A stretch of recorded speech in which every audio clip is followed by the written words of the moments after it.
Well, I'd like to welcome you to another, I could say, series or episode of I Am Not My Thoughts. This is the book of the month that Counseling to Change has picked.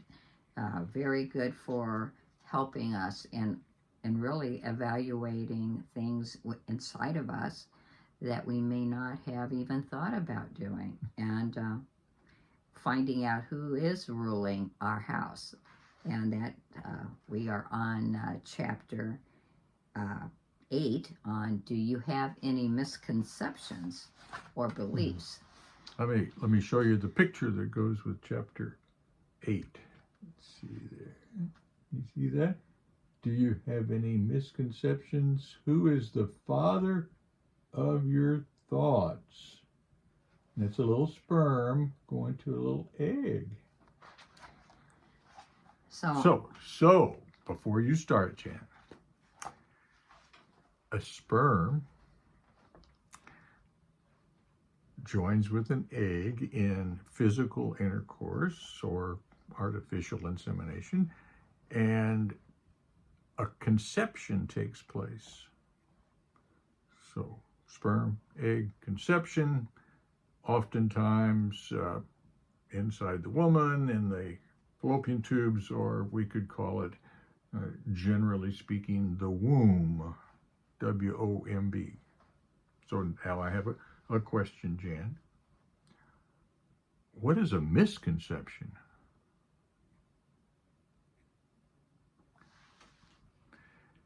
That's the way I would go into my students with it. And so since we don't know, that the students would say, what does the professor think? So it's a question that is in your book, and would you like to explain that to us? How these analogies or memes. Memes. Yeah. Memes, yes. Rhymes with dreams. So oftentimes students would say, well, when the sperm misses the egg. So if you're leading someone along in the language of physical conception of a baby, and then you bring up misconception, there's not a immediate connection to misconceptions being wrong ideas in our minds. So then we get into the whole idea of analogies, and as we've had throughout the book is one analogy after another.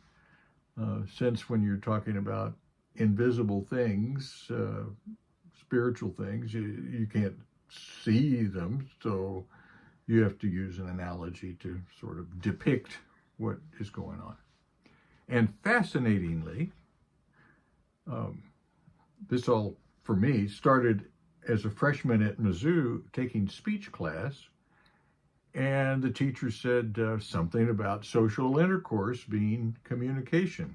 Now, I don't know how they presented it, but I thought, wow, this is new. I've never heard that before. So I'll ask you all, raise your hand if you've played the male role in social intercourse in the last 3 days. I see a few hands, Jen. I think a few people know what that means. That simply means you've been giving messages to people. You're the one giving the ideas.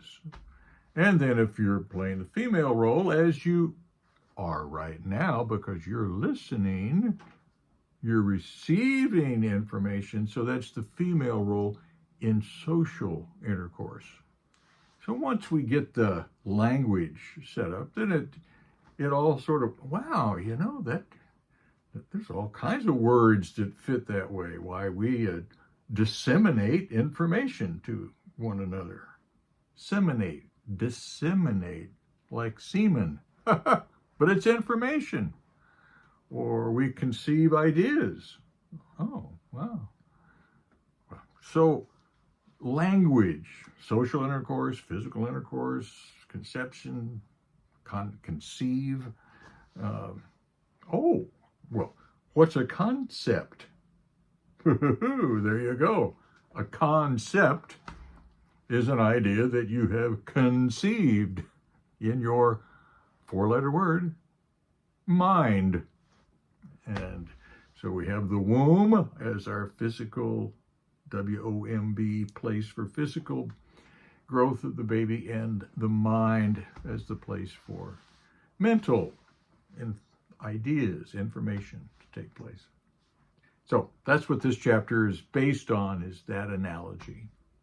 Who's the father of your thoughts? How many fathers have you had? Probably quite a few. So I think that fits right in with the book title, that I am not my thoughts. Very apparently, because we have to have a father of these thoughts, or a seed come in to have thoughts within our mind, concepts within our mind that we believe, and they're stuck in there like the womb. Yeah, they grow there and they become, how do we give birth to an idea? Well, we'd probably express it to someone else. But it never then really leaves, because it remains as part of our database, our subconscious. And we may not think about it all that much, or we may think about it every day.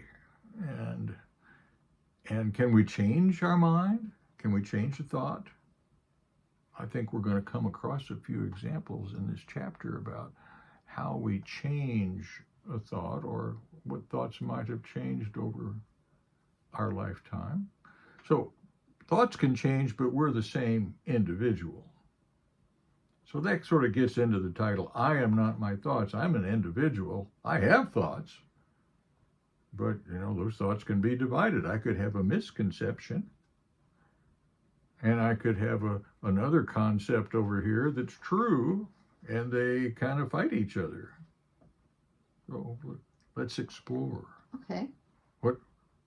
What comes to mind? Well, what comes to mind is something that you had talked about in the book about misconceptions, and how they are important factors in the way that we feel. Like misconceptions, you say, about maybe around the holidays. People get stressed over the holidays, and you talked a little bit about in the book about stress and associated with thoughts and misconceptions. So maybe since we're in the holiday season, that would be something that people may want to hear about. Cool. Well, let me precede that with another piece of the analogy. See, in the classroom, I had a chalkboard, and I would draw a crude version of a vagina and a womb, and outside over here is the sperm. It ends up kind of looking like this, if you can, I don't know if you can see that well enough, but you get a little bit of an idea of the crude picture, with a bunch of labels above and below that horizontal line. And above is physical, below is mental, above physical intercourse, social intercourse below, and so on. In this story, we have a contraceptive. Ooh, a contraceptive, yeah. Well, someone could have a contraceptive in place to prevent conception of a baby, right? Either the male condom or the female condom, or some way to prevent conception. So what would be the analogy in social intercourse of a contraception, a contraceptive? Do you have an idea, Jan? Well, if I hear something that does not mix with what my concept originally may have been. Oh, but we want just one word now. Just give me one word that will be the analogy for contraceptive. It starts with a D. Doubt. That could be. but I'm not sure that was what you're Look looking at your for. picture, Jan. It's discernment. Oh, discernment. Okay. I thought sure you would have that right at the tip of Never your ever tongue. doubt. Or maybe you should. I think she has doubt on her mind now. Yeah. Okay, so discernment. But you made a great point leading into that by saying that we may have another concept already in our mind that prevents us from taking in something else because we doubt whatever is trying to come in. But that's after we have a concept already in there, right? Correct. Ah. So what about the youngest infant, and as they grow, do they have any discernment to keep a thought out? I would say no. Yeah, there's nothing there to prevent the ideas, the words from coming in. Now, of course, it takes repetition for that word to find a nest, a place within a person's mind. And they don't have to have intentional faith. We just kind of say faith mixes with the words. It's like a baby's born with wide open faith. It'll believe what it's told until there's some reason not to. And so for a while, there's no discernment available. And that's going to be kind of a setup for us, it's going to become a problem in a way. But everybody goes through this, unless maybe as a very young baby, you were taken off to the monastery or off somewhere where you really only had one teacher that was a very good teacher, only giving you what we'll call the truth. And you didn't have any conflicts, and you just kept getting more and more that was consistent and built a body of knowledge that was all truthful as far as you knew. You had no doubts. Well, that probably doesn't happen very often, but there are stories of a monk here or a king there, or maybe even Jesus was taken away and brought up in a protected way when he was very young. We're told that he was taken out of the town to escape being killed. Well, it might fit a little bit. So here's where the problem though comes in, and I'm gonna read something from way back at the beginning of part 1. So if you happen to have your book, it's on page 11, and I'll get my glasses on, and it's a quote from a book called Spontaneous Evolution by our friends Bruce Lipton and Beyond Dodonna. No, well, that's not quite his name, but here's the quote. The problem is that we download our perceptions and beliefs about life years before we acquire the ability for critical thinking. When, as young children, we download limiting or sabotaging beliefs, those perceptions or misperceptions become our truths because we believe them. It must be true. If our platform, if our foundation is one of misperception, our subconscious mind will dutifully generate behaviors that are coherent with those programmed truths. So we'll act out a lifestyle consistent with a misperception, a misconception, because we didn't have any discernment to see that something was a wrong idea. So can you give us some Yes. some suggestions? about further concepts that would be misconceptions that we act out about. So that's what I do with my students in the classroom, or did when I was a teacher. I said, okay, can you give me 3, 4, 5 misconceptions that kids receive before the age of 5? And you know what? Year after year, semester after semester, for as long as I did that, which was nearly 30 years, I got the same list. They knew. You know the list. Santa Claus, Easter Bunny, and a little later, Tooth Fairy, not to mention the Boogeyman, or the stork that brings babies somewhere. And there's a few, very few others that are mentioned.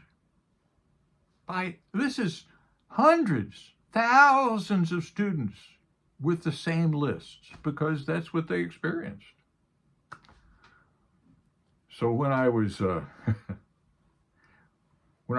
hired to teach a stress management class to a Sunday school group at the United Methodist Church in Jeff City, and that group, they thought, well, this will be so good, we'll combine the parents' class with the grandparents' class.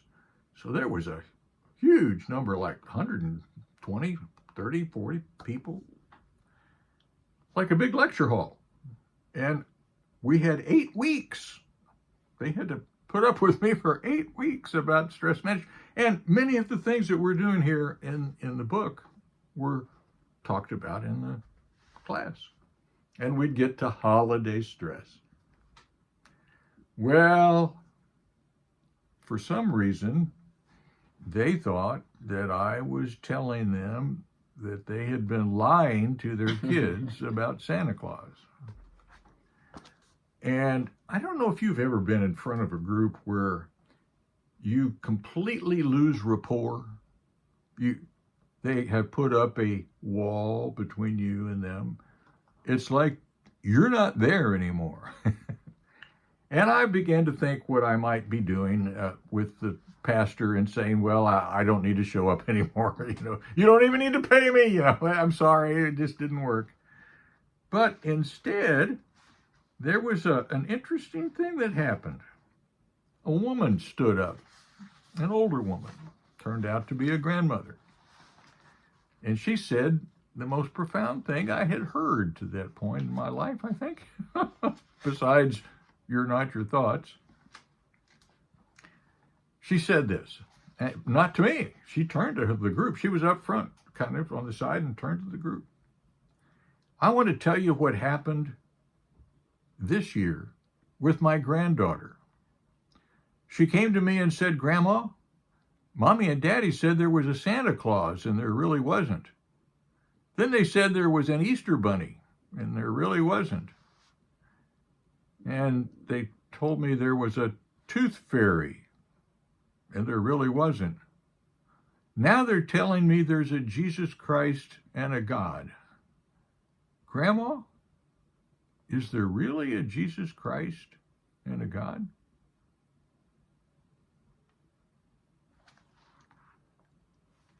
And she sat down.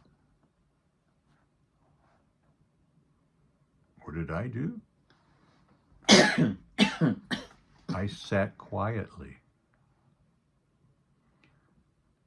with big goosebumps on my arms. And after a bit, it felt like the room had changed. And we didn't talk about that subject anymore. We went on to some other less personal kinds of things, seemingly. But everybody got the point. The kid had to go to Grandma to check out whether or not the parents were telling the truth.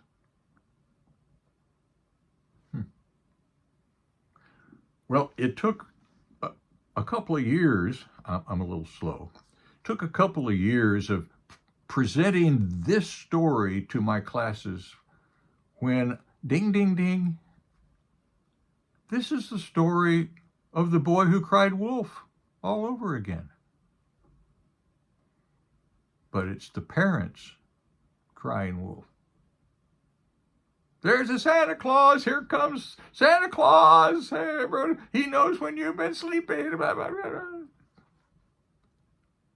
Here come Peter Cottontail hopping down. Yeah. Well, let's put out the Easter eggs. We'll put your tooth under the pillow and the tooth fairy will show up. Now, we know as parents that is not really real. That's just a game we're playing each time. But sometimes we think we can't let the kid in on the truth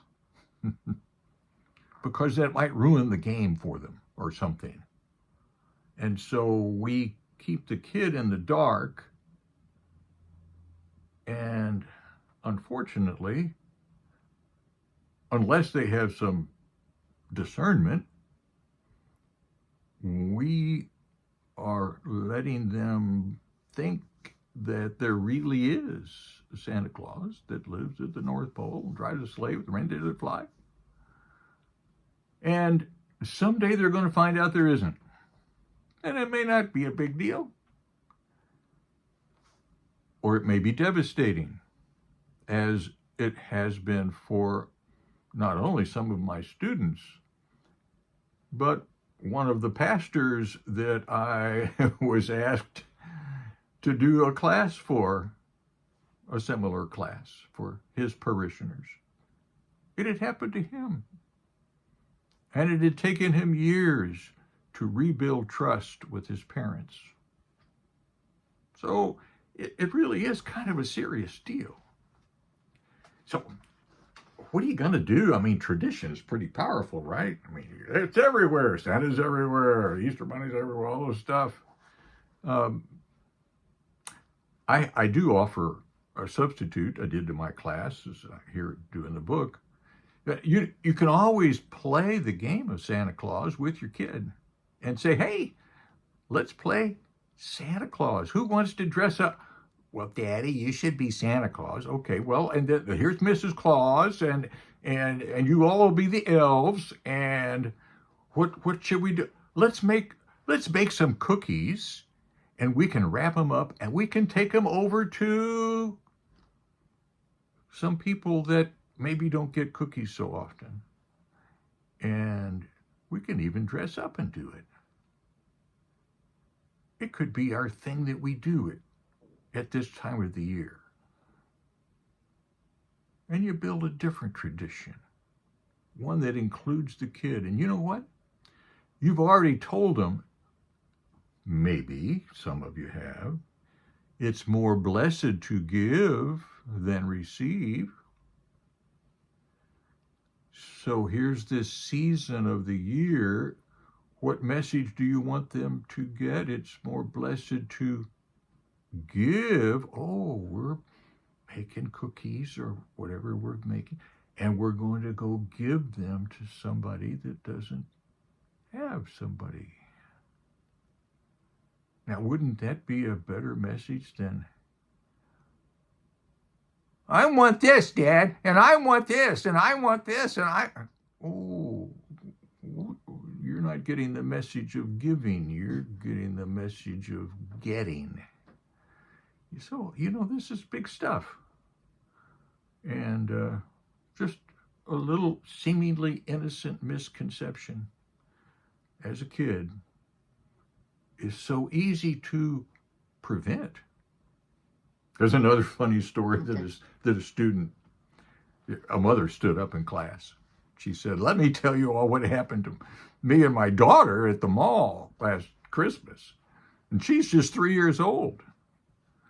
We had just been over to Dillard's and talked to Santa Claus, and she had given her request. And then we went up to the center court and looked down toward Penny's, and there was another Santa Claus.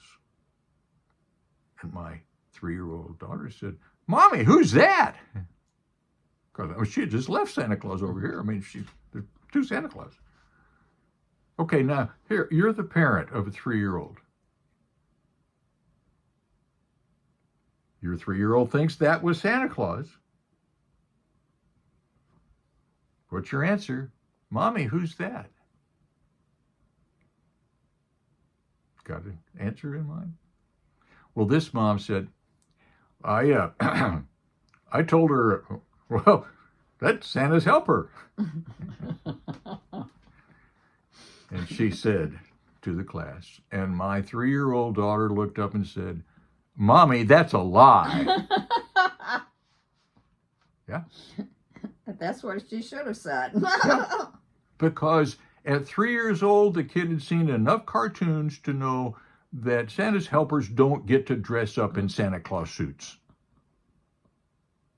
So Mommy was caught in a lie. The kid had more discernment, even though it's all kind of strange discernment. That's the way discernment's built. It's built on the things that you have been presented and learned. So, wow, what a story. That was a powerful story. Yeah. Yeah, 3 years old. They're not stupid. Oh, it's just a kid. No, you're building relationships from the get-go. Don't write them off as not mattering what you say or do with your kids. It all matters. All matters. Well, Merry Christmas. Well, yeah. Season's greetings. Happy holidays. You know, again, we get all hung up in what's right and wrong and tradition and good and bad and what should I do and not do. Well, hey, you can do whatever you like as long as you understand that this is just a tradition, not based on very much factual stuff at all. There was mostly based on a story and a little picture drawn over 100 years ago. And you know where the Santa Claus picture came in? Coca-Cola. The guy selling Coca-Cola, they drew a picture of a heavy-set guy with a big white beard and red suit up on a rooftop holding Coca-Cola. That's where the image got in. So, hey. Well, when we look at this book title, "I Am Not My Thoughts," then you can see that how these traditions get passed down from one generation to another, because this is the way we were taught. Mm-hmm. And we don't even think about the consequences of those. So sounds like a time that we can reflect on and say, I'm not those thoughts. Somebody else gave me those thoughts. Right. And I can use some, as you say, discernment, or being able to separate, hey, what do I really need to be thinking about on these things, and looking at the thoughts that I want to keep and the ones that I want to discard. Mm-hmm. Yeah, and in the process of introspection, you'll have to rearrange your discernment filter.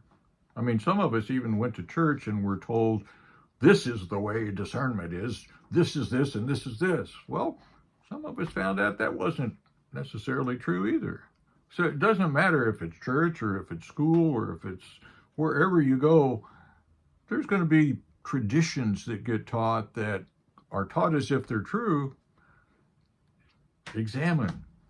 Be a little skeptical, examine, see if it really fits all the way through, up and down, forward and backwards. It's hard. It's hard to get the right filters to make a peaceful and honest life. But it can be done, I believe. And remember, don't take it personal, because I'm not my thoughts. That's right.